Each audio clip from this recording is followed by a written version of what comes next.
Hello and welcome to another episode. I'm joined today by Garry Gormley. Gary's the CEO of FAB Solutions and has been since 2019. They specialise in auditing and understanding operational effectiveness and identifying areas of opportunity within the businesses they work with. Gary's also the Associate Director of Training at the Next Level Consultancy Limited, been doing that since 2020, and they specialise in sales support and marketing consultancy. Gary's also the founder of the Contact Center Network, established in 2020, which is a networking group who meet monthly to help connect contact center thought leaders and professionals together with other people from the industry. Most recently, Gary's also the founder and CEO of FAB Outsourced Solutions, which was started in February of 2022.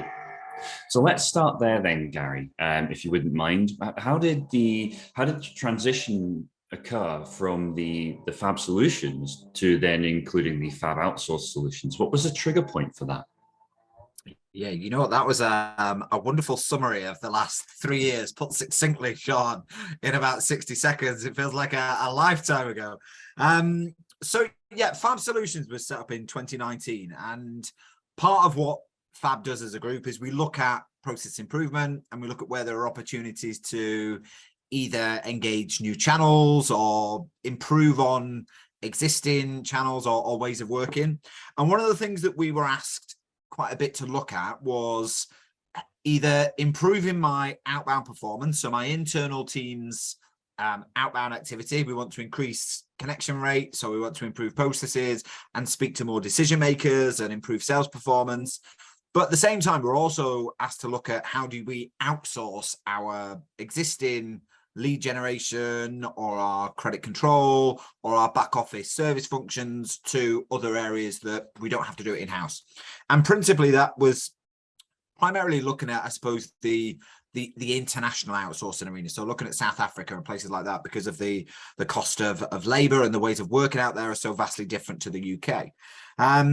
So I found myself getting involved in a number of projects like that in quite a quick succession. Obviously, as well, there was COVID that hit back in 2020 and outsourcing went crazy with Sitel and lots of other different outsource operations cropping up because of track and trace. And we missed the boat on that as a business a little bit, albeit it wasn't right for us at the time when that was happening, because there was actually a major pandemic happening. So it probably wasn't the best time to set up a new business.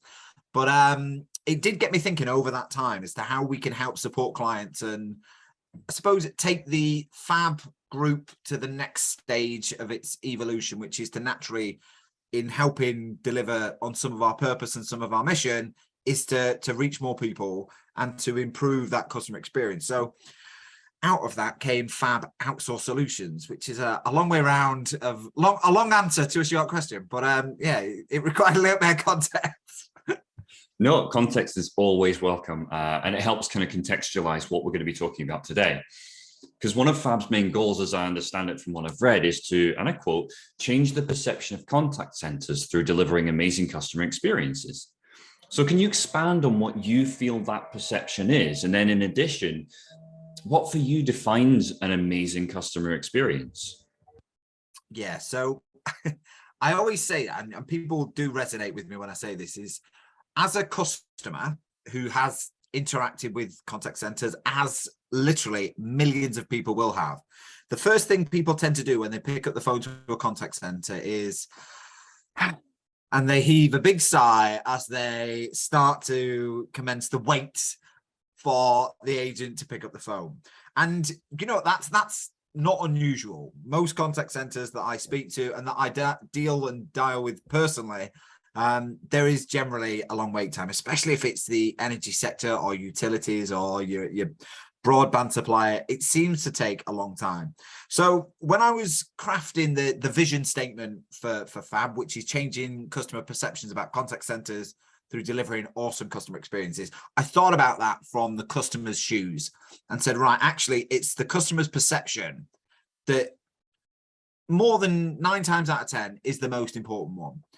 So if we can help change customer perceptions and provide that with a better experience, that has a knock-on impact in terms of how the center is run, how the agents engage with customers, and the experience that they give customers at that point. And the frontline agents are your key and they're your lens to all of your brand experience, to all of your customer experience. So if we can make their lives easier by making the customers' lives easier, then it has a knock-on impact in terms of customer experience. And I look at three things when we talk about customer experience and how we can improve and what an amazing customer experience looks like. And it's not bells and whistles.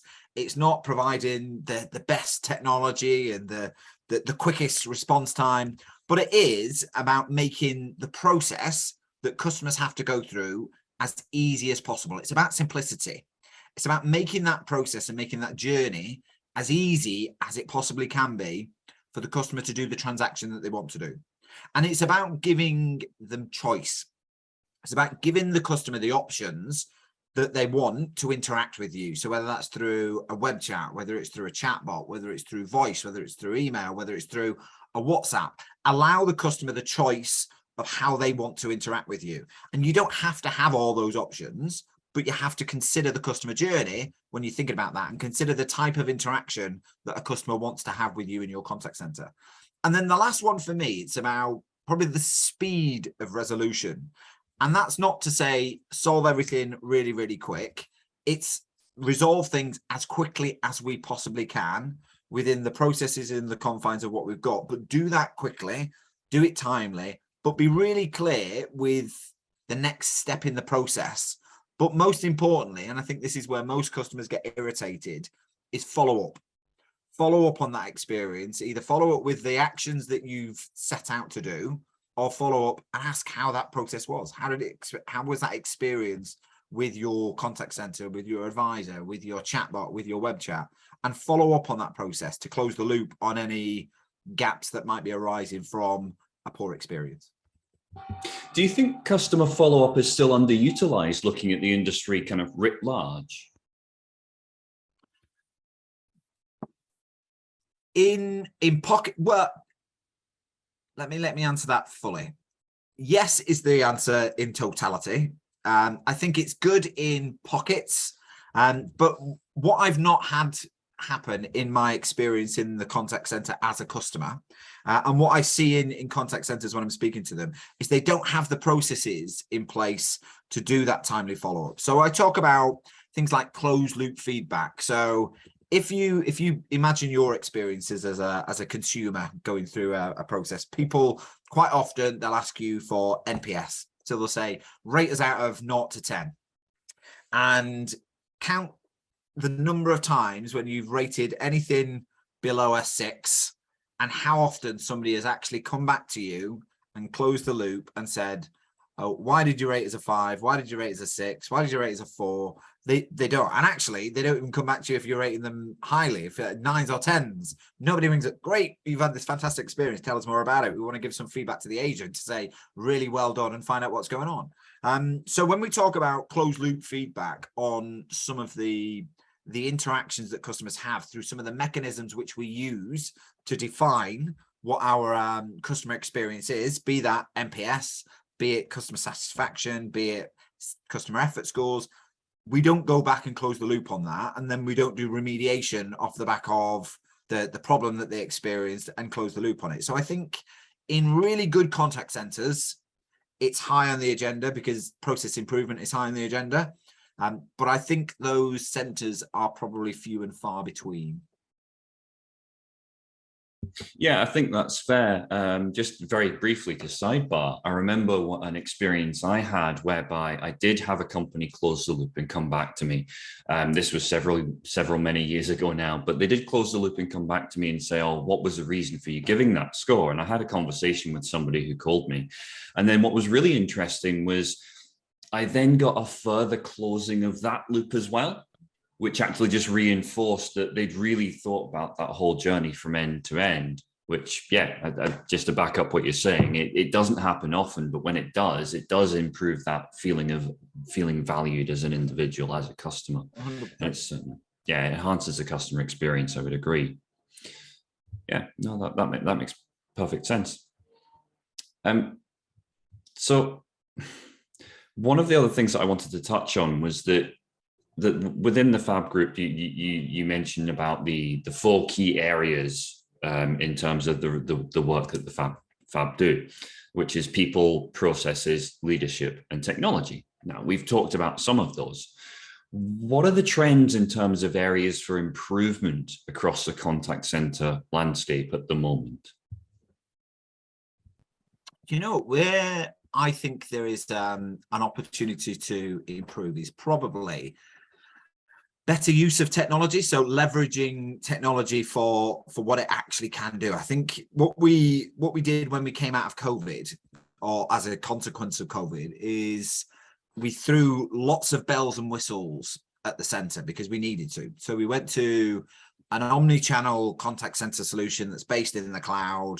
And what we did is we created all these great tools and real good use of technology, but actually we didn't necessarily think it through at the pace that we would probably have thought it through had we been introducing this in peacetime, if you like, for example, and say, actually, let's do a full RFP. Let's think about the requirements. Let's think about the use cases. Let's think about the customer journeys. So I think technology is probably one that we can start to think about. How can we help that improve customer experience by leveraging what we've got and utilizing to its fullest potential? Things like, a lot of people have got things like speech analytics now, or customer sentiment scores. And I think they're probably, for some people, sitting on the shelf gathering dust, because it requires somebody to actively work and build a strategy that tells you about what that key sentiment is at certain points within the customer journey, analyze some of the phrases and the words that are coming out of customers' experience, and then build in a continuous improvement plan around those things, so you can actually use it so that it makes a difference, and it can actually help save you money. It can improve the customer journey, and it can improve the customer experience overall. So I think there's definitely something that we can do more in respect to leveraging technology. But I think there's also probably some back to basics with it as well at the same time, is to say, we need to fix the fundamentals before we start to run with lots of fancy gadgets and fancy AI and fancy technology, because sometimes it's more around, we've not got enough staff, we've got high levels of attrition, we've got too much demand for the supply of agents that we've got, and that as a consequence drives high wait times, it drives higher complaints, it drives high agent attrition. So fixing some of those fundamentals is absolutely crucial if we're actually going to start to make any progress, because there's no point in having really great technology and really great channels and all these different channels that customers can interact with if we just simply don't have the staff to handle that demand. And we end up having high wait times on web chat, or we end up having high wait times on the call queue. So we need to fix the fundamentals and then start to work out how technology can support and work alongside some of the improvement measures that we've got, so that we can make the best of both. Yeah, I think that's a really good point. Certainly, particularly in the universe that we now live in, I suppose this is to continue your analogy, we're not quite in peacetime yet. We're still in that post-war lull.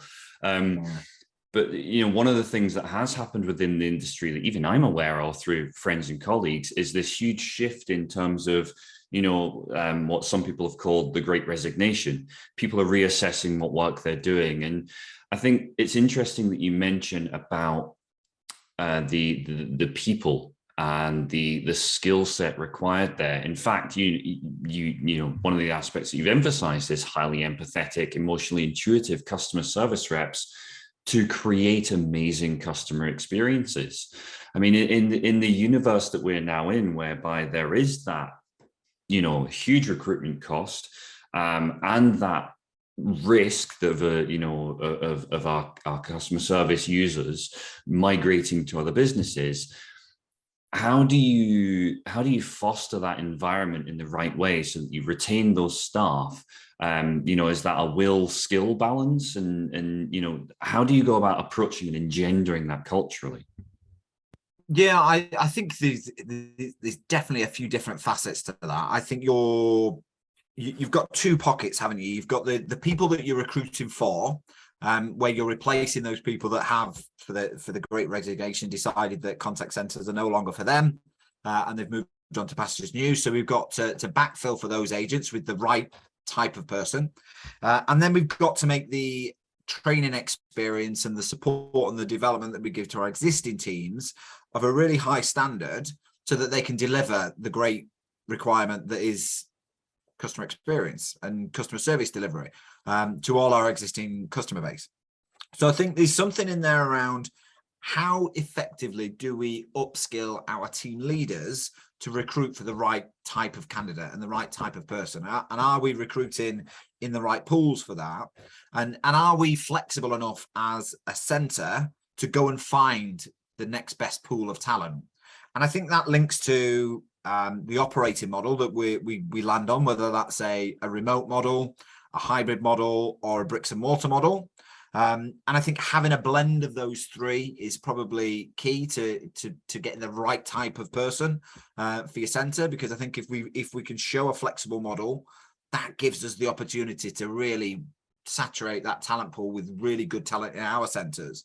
And then if we train team leaders, which invariably we do, to have really great interviews and identify the best talent through the right type of questioning, the right type of role plays, and the right onboarding experience, I think we'll get a really good pool of people into the center that can help us deliver on that customer experience mission. And then I think we've got to think about all the existing teams and what they've gone through over the last 2 or 3 years. And they're pretty much exhausted with everything that they've gone through as part of COVID and the experience that they've gone through with COVID.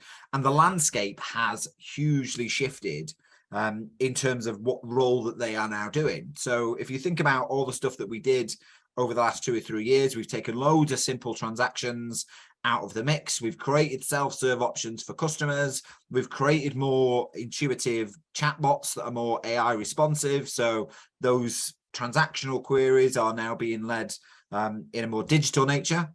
So the calls that we're getting through to the contact center are generally probably a little bit longer, probably a little bit more complex, and probably a little bit more challenging. So the agent's job has become a little bit harder. So we've got to support them with the right training, with the right knowledge base and access to knowledge. And the whole premise of which they're working now is different, because they can't turn to the left and ask somebody what the question was or what the answer was. They've now got they've lost that osmotic learning process through just listening to in and around others. So we've got to create those communication channels that allows people to interact virtually to build that link back into the organization that helps breed that culture. So in essence, it is a challenge. I think the operating model that you decide will play one factor, and then how we support and develop and coach and manage people internally and give them access to knowledge and give them access to the right tools to be able to do the job effectively will make an even bigger difference.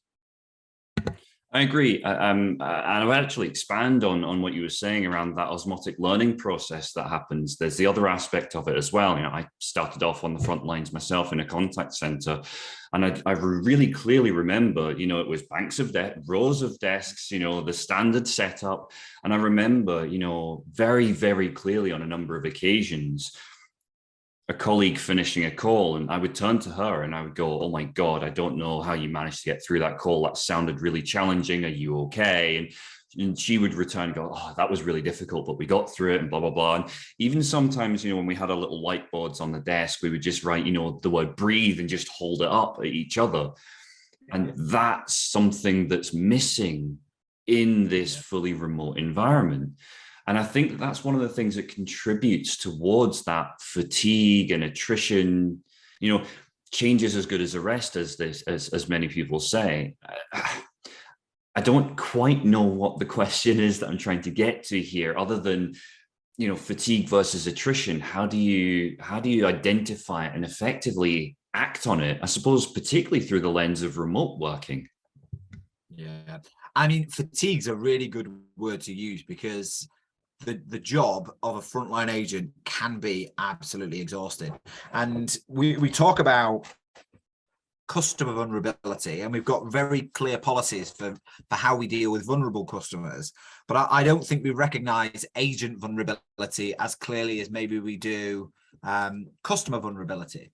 And when you think about the changing landscape of the UK economy, we've got an energy crisis, we've got an inflation crisis, we've got a cost of living crisis, and at the same time we've got customers that are experiencing all of those things, ringing into agents who are experiencing all those things themselves, and the customer's ringing in, might be a particularly irate customer, and the agent is dealing with all this stuff, thinking about their own bills, thinking about how they're going to put food on the table, speaking to a customer who's having the exact same issues as them, but they're having to put on this suit of armor and be this super agent that can take on the problems of the customer as well as take on their own problems. And they're doing that remotely in the bedroom.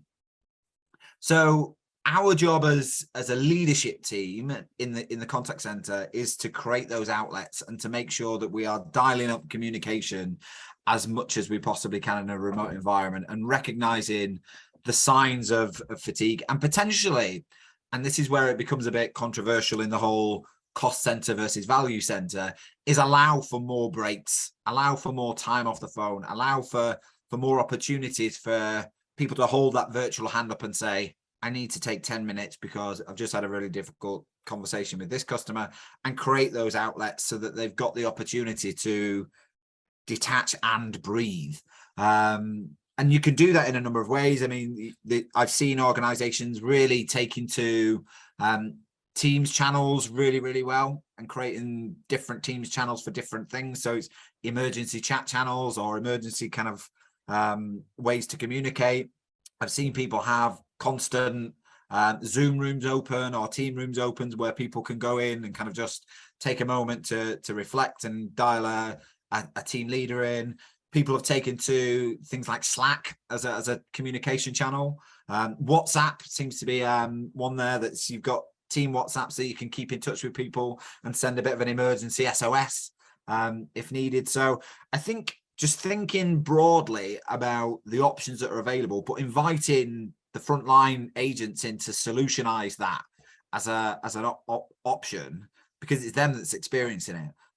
What support do they want? How do they want to be communicated to? How often do they want to be communicated to? And things like having virtual conversations. I've spoken to team leaders where there'll be two black boxes on a screen.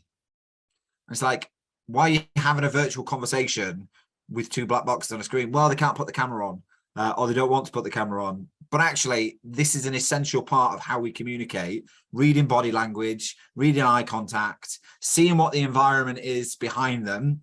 Are they in the bedroom with a pile of washing on the background with no windows or curtains closed? And actually, is that creating the right environment for healthy living as well as a healthy work-life balance? It's a tough one. I absolutely agree. Having been on both sides of the coin, the difference of, it's interesting because you talk about kind of putting on a mask or putting on the armor when you're one of those people, and you're having to have these conversations with similar people who may be in similar scenarios and situations. And I think it's interesting because when you walk into an office environment and you sit at a desk, the environmental impact of that can be hugely impactful, and it allows you to put on that armor when you walk through those office doors. And I think it's interesting that when you are at home, you don't have that same differentiator in terms of your physical surroundings that allows you to literally step into that headspace to be able to do that. So I think that's a really, really good point to make. There's a detachment, isn't it? When you walk into the office and when you walk out of the office, you've closed the door, you've detached yourself from that environment.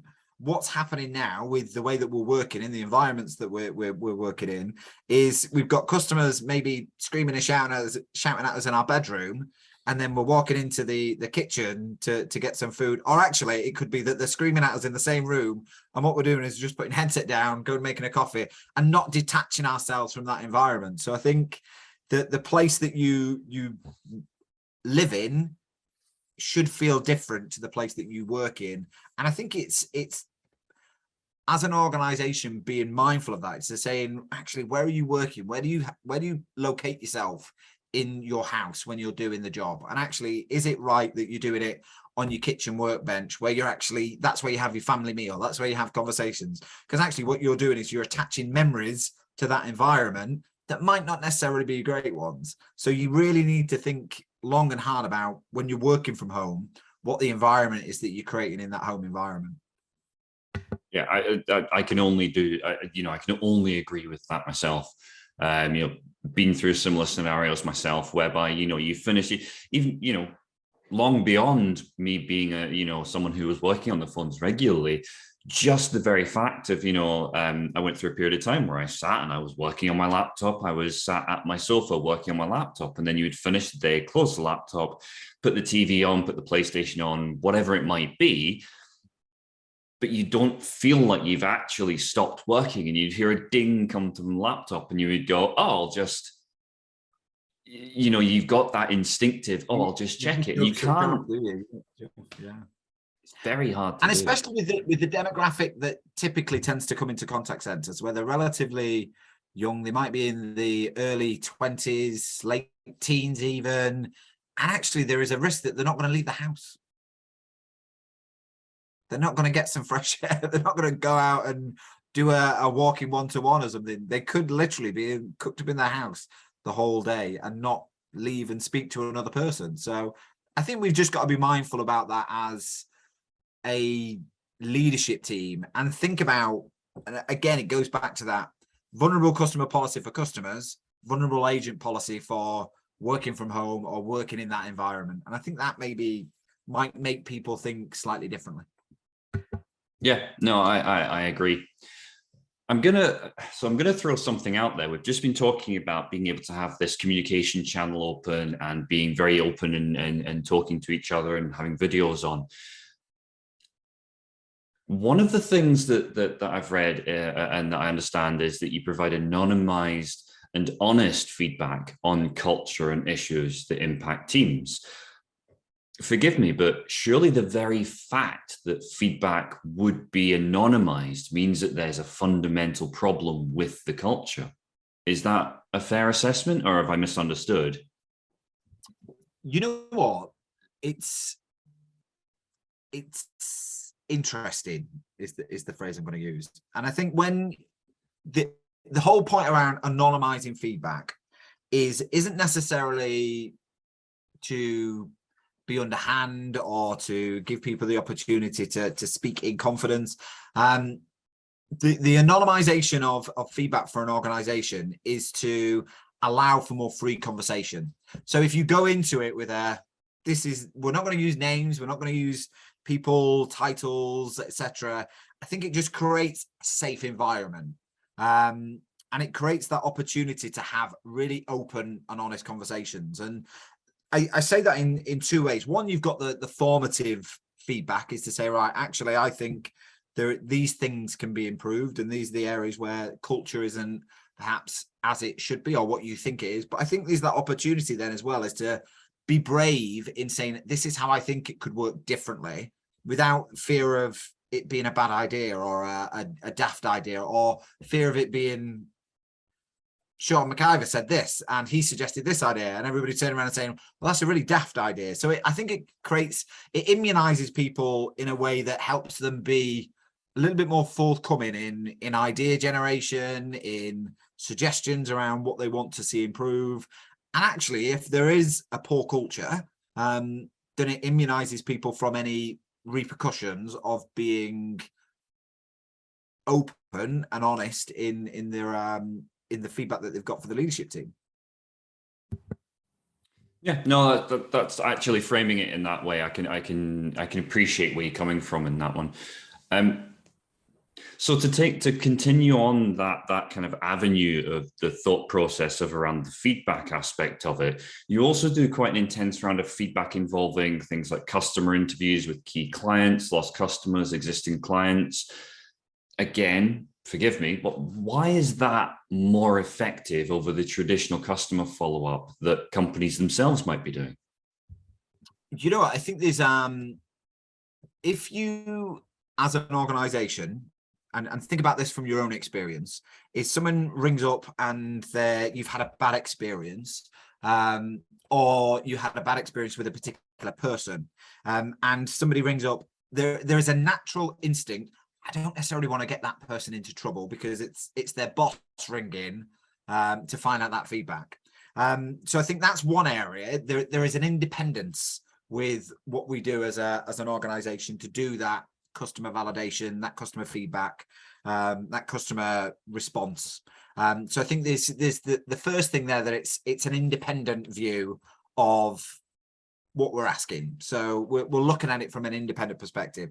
And what we also do is we look at it through a customer experience lens. So whereas an internal organization might just be looking for feedback, what we can do is we can interrogate that feedback to think about it from a customer journey. What was the specific journey that you went through?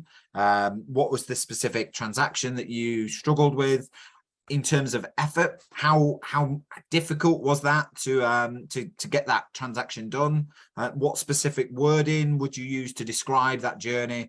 And we can be a little bit more in depth with, I suppose, some of the feedback that we're going to get through the customers, because we interrogate the customer journey in order to drive improvement options. So it's a constant review of the experience that you went through as a customer, the point in which that experience took place in terms of the customer journey, and then what areas was it that specifically required improvement.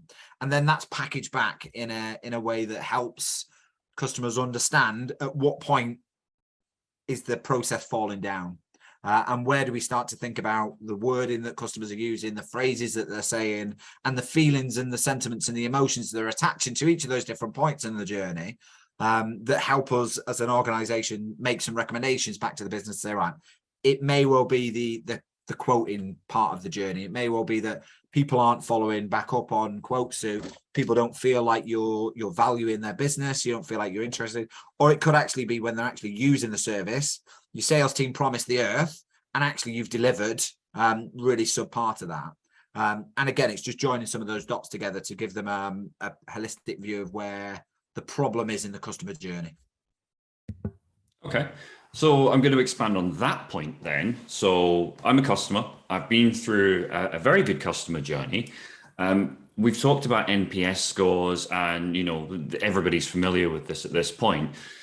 So my question is, what's the best way to, I suppose, encourage satisfied customers to become proactive advocates for your service or your business that doesn't feel disingenuous or forced?